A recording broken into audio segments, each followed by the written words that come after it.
আসসালামু আলাইকুম রহমতুল্লাহি ওয়াবারাকাতু। সম্মানিত প্রিয় দিনী ভাই ও বন্ধুরা, আজকের এই ভিডিওতে আমি আপনাদের সাথে আলোচনা করব এমন একটা দোয়ার কথা নিয়ে, যেই দোয়াটা পাঠ করলে এক রাতের মধ্যেই আল্লাহ পাক ভাগ্য পরিবর্তন করে দেন। এবং এই দোয়ার মধ্যে এই দোয়াটা হাজারো হাজারো ইস্তিগফারের সমান, হাজার হাজার ধরনের ওজিফার সমান হচ্ছে এই তওবা ইস্তিগফার।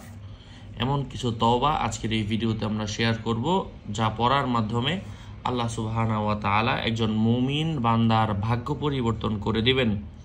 কারণ এই তওবার মাধ্যমে একজন মানুষের রিজিকের দুয়ার খুলে যায়, আল্লাহর সাহায্য আসার পথ তার জন্য উন্মুক্ত হয়ে যায়।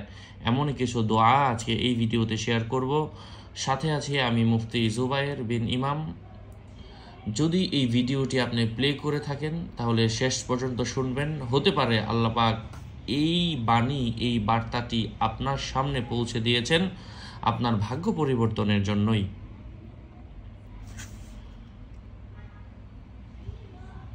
আমি প্রত্যেক ভিডিওতে বলে দিই, আমার ভেরিফাই চ্যানেলের ডিসক্রিপশন বক্সে ক্লিক করলে পেজ এবং আইডি আসবে। এর বাহিরে অন্য কোনো পেজ নাই, আইডি নাই, ইমো নাই, হোয়াটসঅ্যাপ নাই, সাবধান।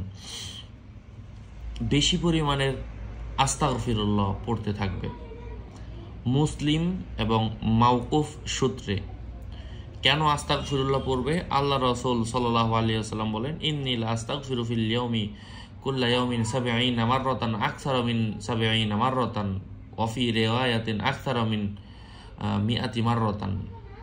আল্লাহ রাসূল সাল্লাল্লাহু আলাইহি ওয়াসাল্লাম প্রত্যেক দিন ১০০ বারের বেশি, অন্য অন্য রিওয়ায়াতে ৭০ বারের বেশি আল্লাহ রাসূল সাল্লাল্লাহু আলাইহি ওয়াসাল্লাম তওবা করতেন। যার জিন্দেগীর ১ ইঞ্চি পরিমাণের গুনাহ নাই, তিনি যদি প্রত্যেক দিন ১০০০ বারের বেশি তওবা করেন, আপনি চিন্তা করে দেখেন, সরকারে তো আলাম মুহাম্মদ সাল্লাল্লাহু আলাইহি ওয়াসাল্লাম তিনি নিজেই ১০০ বারের বেশি তওবা করেছেন দৈনিক।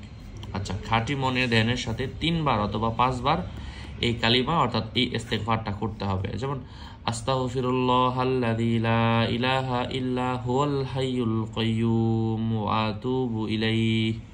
উচ্চারণ, অর্থ: আমি আল্লাহ তাআলার কাছে মাফ চাচ্ছি, যিনি ছাড়া কোনো উপাস্য নেই, তিনি চিরঞ্জীব, সমগ্র মহাকাশ ও পৃথিবীর ধারক, এবং আমি তারই কাছে তওবা করছি। উপকারিতা: যে ব্যক্তি উক্ত কালিমাগুলোর সাথে খাঁটি মনে মাফ চাইবে, আল্লাহ পাক তাকে মাফ করে দিবেন, যদিও সে জিহাদের ময়দান থেকে পলায়ন করুক না কেন। আবু দাউদ এবং তিরমিজি শরীফের মধ্যে এসেছে, আল্লাহ পাক তাকে জীবনের জন্য মাফ করে দিবেন। বিভিন্ন রাওয়ায়াতের মধ্যে এসেছে, সে এমনভাবে আল্লাহ পাক তার মাফ করবেন, এমনভাবে যে সে যখন একজন নবজাতক শিশু জন্মগ্রহণ করে, তার যেমন কোনো গুনাহ থাকে না, ঠিক আল্লাহ পাক তাকে এমনভাবে পুত পবিত্র করে দিবেন। সুবহানাল্লাহ। যে ব্যক্তি এই কালিমাগুলো খাঁটি মনে মাফ চাইবে, আল্লাহ পাক তাকে মাফ করে দিবেন। অন্য আরেকটা হাদিসের মধ্যে এসেছে, যদিও তার গুনাহ সমুদ্রের ফেনার সমপরিমাণ হোক না কেন।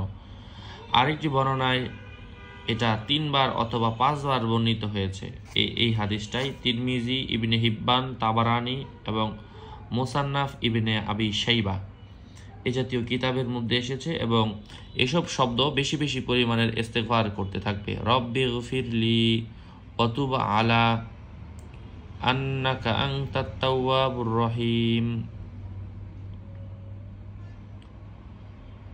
হে আমার সৃষ্টিকর্তা, আপনি আমাকে মাফ করুন এবং আমার তওবা কবুল করুন, নিঃসন্দেহে আপনি বড় তওবা কবুলকারী এবং অনুগ্রহশীল। ইবনে হিব্বান এবং সুনানে আরবাআর মধ্যে এসেছে। উপকারিতা: সাহাবায়ে ইকরাম বললেন, আমরা এক মজলিসে উক্ত কালিমাগুলো রাসূল সাল্লাল্লাহু আলাইহি ওয়াসাল্লামের পবিত্র মুখ থেকে শত শতবার পর্যন্ত গণনা করতাম। হযরত রাবি বিন হুসাইম রাদিয়াল্লাহু তাআলা আনহু কতই না উত্তম কথা বলেছেন যে, তোমাদের কারো আস্তাগফিরুল্লাহ ওয়া আতুবু ইলাইহি বলা চাই না, কেননা এরূপে বলার মাঝে মিথ্যা এবং গুনাহ হয়ে যাওয়ার সম্ভাবনা রয়েছে। বরং তোমরা বলবে, আল্লাহুম্মা গফিরলি ওয়া তুব আলাইয়া। হে আল্লাহ, আপনি আমাকে মাফ করেন এবং ওতুব আলাইয়া, আমার তওবা কবুল করেন। লেখক বলেন, এর অর্থ এই নয় যে এভাবে ইস্তিগফার করলেই বাস্তবে তা মিথ্যা ও গুনাহ হবে। যেমন কোনো আলেম মনে করে থাকেন, বরং হযরত রাউই বিন খুজাইম রাদিয়াল্লাহু তাআলা আনহুর উদ্দেশ্যে এই যে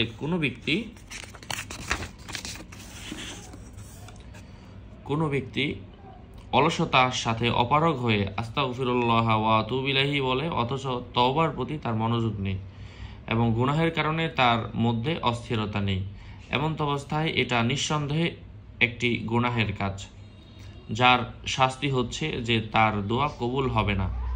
হযরতে আলী বিন খুজাইম রাদিয়াল্লাহু তাআলা আনহু এর কথা ঠিক তদ্রূপ, যেমন নাকি হযরত রাবিয়া বুসরিয়া রাহিমাহুল্লাহ তাআলা বলেছিলেন, আমাদের ইস্তিগফারের জন্যই অনেক ইস্তিগফারের প্রয়োজন রয়েছে, কেননা আমরা মুখে তো আতুবু ইলাইহি বলে থাকি, কিন্তু অন্তরে অন্য দিক আবদ্ধ থাকে। সুতরাং যদি কোনো ব্যক্তি মুখে শুধু আস্তাগফিরুল্লাহ ওয়া আতুবু ইলাইহি, আমি আল্লাহর কাছে তওবা করছি ও বলে, ও অন্তরে তার তওবা না থাকে, বরং শুধু লোক দেখানো ও শোনানো উদ্দেশ্য হয়, তবে নিঃসন্দেহে তা মিথ্যা, কেননা এটা বাস্তবে প্রতারণা।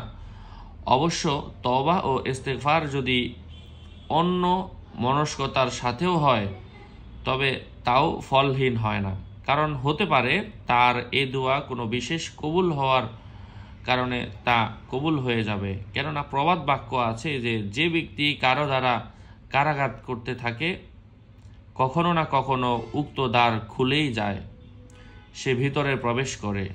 এই বাস্তবতা এর দ্বারাও প্রমাণিত হয় যে রাসূল সাল্লাল্লাহু আলাইহি ওয়াসাল্লাম ইরশাদ করেন, যে ব্যক্তি একবার বা তিনবার খাঁটি মনে ও পূর্ণ মনোযোগের সাথে আস্তাগফিরুল্লাহ ওয়া আতুবু ইলাইহি, আস্তাগফিরুল্লাহ ওয়া আতুবু ইলাইহি, আস্তাগফিরুল্লাহ ওয়া আতুবু ইলাইহি বলবে, তার গুনাহ আল্লাহ পাক মাফ করে দিবেন, যদিও সে জিহাদের ময়দান থেকে পলায়ন করে। লেখক বলেন, ইস্তিগফার উক্ত দুইটি অবস্থার তাৎপর্যই পাঠকের সামনে পরিষ্কার করে দেয়া হলো।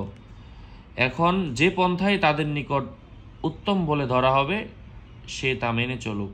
লেখক বলেন যে জুহুদ অধ্যায়ে হযরত লোকমান থেকে বর্ণিত আছে, তিনি নিজের ছেলেকে নসিহত করেছিলেন, মানে লোকমান আলাইহিস সালাতু ওয়াস সালাম নিজের ছেলেকে নসিহত করেছিলেন, ইয ক্বালা লোকমানু লিবনিহি, তুমি নিজের জিহ্বাকে আস্তাগফিরুল্লাহ পাঠে অভ্যস্ত বানিয়ে নাও, কেননা আল্লাহ তাআলা এমন কিছু সময় আছে তার মাঝে তিনি কোনো প্রার্থনাকারীর প্রার্থনাকে পরিবর্তন করেন না, চাই অন্তরের সাথে দোয়া করুক অথবা মুখে দোয়া করুক না কেন।